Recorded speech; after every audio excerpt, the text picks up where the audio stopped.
A tanker called the Star Rich, with ties to China, sailed through the Strait of Hormuz after the United States imposed a blockade.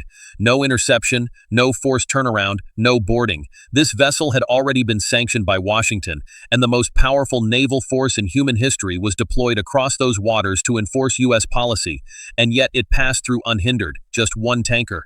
But you need to understand what this tanker represents. This is not a shipping story. This is a signal, deliberately chosen, precisely executed, and intentionally made public. It tells every government watching this confrontation the same thing. When China decides not to comply, how much is America's blockade of the world's most critical energy choke point actually worth? At the same time, China's leadership is pressing forward with a series of high-level diplomatic engagements that, taken together, amount to the most significant diplomatic offensive Beijing has mounted since this conflict began. The UAE, Spain, Russia, 3 sets of meetings spanning the Gulf, Europe, and the Eurasian strategic axis. These aren't just reactions to American policy or routine diplomatic gestures. Combined, they form something structural, an architecture designed not merely to navigate this crisis, but to define the order that comes after it. Here's the roadmap for this video. First, the Star Rich's passage, and what it reveals about the reality of this blockade. A blockade that cannot be enforced against a vessel linked to the world's second-largest economy isn't a blockade, it's theater. We'll break down the gap between the two with the precision it demands. Second, China's diplomatic triangle, the UAE, Spain, Russia. These 3 engagements didn't happen by coincidence. They're deliberately constructing an alliance framework: Gulf energy, European legitimacy, Eurasian strategic weight. Together, they pose a challenge to American unilateralism that is far broader and more durable than Washington anticipated when it launched this blockade. We'll map out the blueprint being built. Third, the Chinese Foreign Ministry's statement and who it's really for. Beijing called the U.S. blockade dangerous and irresponsible. That's not diplomatic boilerplate. Every word was tailored for a specific audience. We'll identify who that audience is and what China wants them to do. Fourth, the energy economics of this blockade. The Strait of Hormuz isn't a military issue that happens to have economic consequences. It is an economic reality, pure and simple, and military power cannot simply override it. We'll lay out exactly which economies are bleeding from this blockade, and why the pattern of that damage generates political pressure that works directly against Washington's strategic objectives. Fifth, where the U.S.-China confrontation over Hormuz is heading. This is no longer an Iran-U.S. conflict with China commenting from the sidelines. China has made itself a direct stakeholder in the Hormuz question. We'll assess what that means for every possible trajectory this conflict could take next. Let's start with the Star Rich. Because the Star Rich is the move within the move that everyone missed. Previously sanctioned, that means this vessel was already on the list, already designated, already the target of legal and administrative measures deployed by U.S. financial and maritime enforcement agencies to prevent sanctioned vessels from operating freely in international commerce. The U.S. knew this ship, it had taken formal action against it, and then it imposed a blockade on the very waterway this ship would later transit. The result? The ship sailed right through. There are multiple ways to explain this, and military analysts will debate the specifics. Maybe the transit happened to fall within a gap in naval coverage. Maybe the command layer executing the decision didn't want to trigger a direct naval confrontation between the U.S. and China over a single tanker. Maybe the rules of engagement included exemptions or thresholds that a single commercial vessel didn't meet. All of these explanations may carry some weight, but none of them changes the bottom line. What the world observed was a China-linked sanctioned tanker passing through an American blockade. Every capital watching this confrontation reached the same conclusion. America's blockade has a red line, and that red line is China, and China just proved it openly and deliberately, without consequence. In the strategic communications of great power competition, perception usually matters more than the reality of what happened. China didn't need to defeat the U.S. Navy in the Strait of Hormuz to make its point. It needed one tanker, one successful transit, and one news cycle. It got all 3. Now look at the 3 diplomatic moves China's leadership made this week. Individually, they're significant. Together, they're extraordinary. The UAE meeting. The Crown Prince of Abu Dhabi received China's leader at a moment when the U.S. had blockaded the strait through which UAE energy exports must pass, causing real and immediate economic damage. The message China delivered to Abu Dhabi was concrete and far-reaching. We see your vulnerability, we oppose the behavior creating it, and we are positioning ourselves as the partner who will protect your economic interests going forward. The UAE is not an adversary of the United States. It hosts American military installations and is deeply integrated integrated into the US-led global financial system, but its economic survival depends absolutely on a clear Strait of Hormuz. When the country creating the obstruction is the US and the country objecting diplomatically is China, Abu Dhabi's calculations about its long-term security interests begin to shift at the margins. And even a marginal shift in Gulf state alignment sends shockwaves through America's strategic position in the region. The Spain visit, Spain's prime minister traveled to Beijing, emphasizing alignment on international law and encouraging China to play a stronger role in a multipolar world order. In plain terms, a European NATO member was telling Beijing that Europe sees China as a legitimate counterweight to American unilateralism.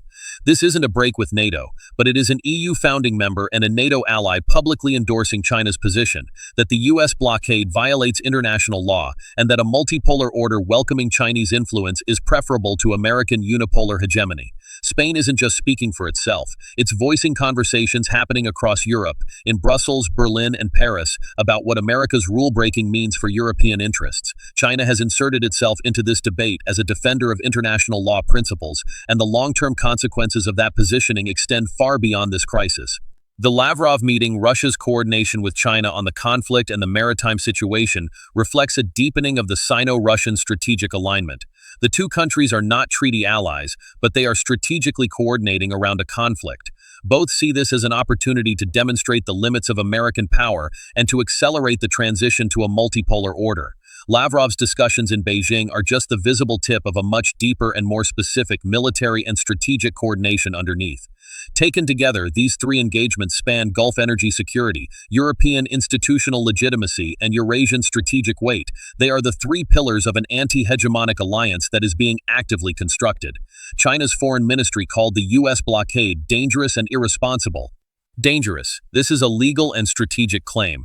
It asserts that the blockade threatens international peace and security, directly borrowing the framework of the UN Charter that the U.S. itself constantly invokes. China is positioning the blockade as a flagrant violation of the basic principles of the international order. Irresponsible. This is a reputational charge aimed at a specific audience, the global South and the non-aligned world. For decades, Washington has lectured these nations about rules and responsibility. Now China is telling them the United States is not a responsible steward of the global commons. This statement wasn't crafted for Washington. It was crafted for every government caught between Washington and Beijing that hasn't yet chosen a side. China is demonstrating to them that the U.S. represents instability, illegality, and economic harm to the developing world, while China represents international law, diplomatic resolution, and energy security. The resonance of this narrative across Asia, Africa, and Latin America will reshape the strategic landscape for years to come. The energy economics of the Hormuz blockade. The United States doesn't really depend on Persian Gulf oil. 15 years of energy independence have made it largely immune to supply disruptions from the Gulf. So when Washington imposed the blockade, there was virtually zero pain at home. But the countries that immediately felt the blade were India, Japan, South Korea, and the European nations, all U.S. allies. Within weeks of a sustained blockade, their citizens face energy price shocks, surging inflation, and skyrocketing transportation and heating costs. Their leaders are caught in an impossible position. They can't publicly break with Washington, but if they don't solve the energy price crisis, they face domestic political collapse. They are applying enormous pressure on Washington behind closed doors. China understands this pressure structure with absolute clarity. Its diplomatic offensive is designed to give these governments political cover, space, to push back against the blockade without formally rupturing their alliances. When Spain's prime minister spoke out in Beijing, he was signaling to other allied governments, publicly opposing U.S. policy is now legitimate. Where is this confrontation actually heading? The Hormuz crisis is no longer a complication of the Iran conflict. It has become the central strategic narrative of the next phase. China has established itself as a direct stakeholder. It has decided that the outcome at Hormuz is vital to its interests, and it is willing to step forward and absorb the anger and costs that come with confronting the United States. 3 trajectories are possible from here. Trajectory 1. The blockade holds, but the costs accelerate. The U.S. maintains the blockade. Chinese tankers keep testing it. Cracks inside the alliance system widen.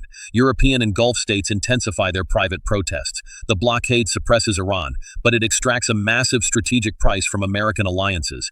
After the crisis, the world moves faster toward multipolarity, and China walks away with the reputation of a defender of international law. Trajectory 2. A direct naval confrontation confrontation between the US and China. A hardline Chinese vessel creates a standoff inside the strait. The US is forced into a catastrophic choice: enforce the blockade against a Chinese ship and risk a direct Sino-American naval clash, or back down publicly and concede that the blockade doesn't apply to China. This is the most dangerous scenario: two nuclear powers exchanging fire at the world's most consequential strategic choke point. Trajectory 3. Economic pressure forces the U.S. to modify its policy. Allied economic pushback combined with Chinese diplomatic pressure compels Washington to quietly recalibrate the blockade's terms. Not every ship gets stopped anymore. Some energy flows resume. But the official line remains: the blockade continues. China secures a substantive victory. Washington saves face. Both sides maintain a tacit understanding. Regardless of which trajectory plays out, one strategic reality is already locked in. The world has watched China successfully defy an American unilateral blockade. One final point: here's what you need to understand about what China pulled off this week.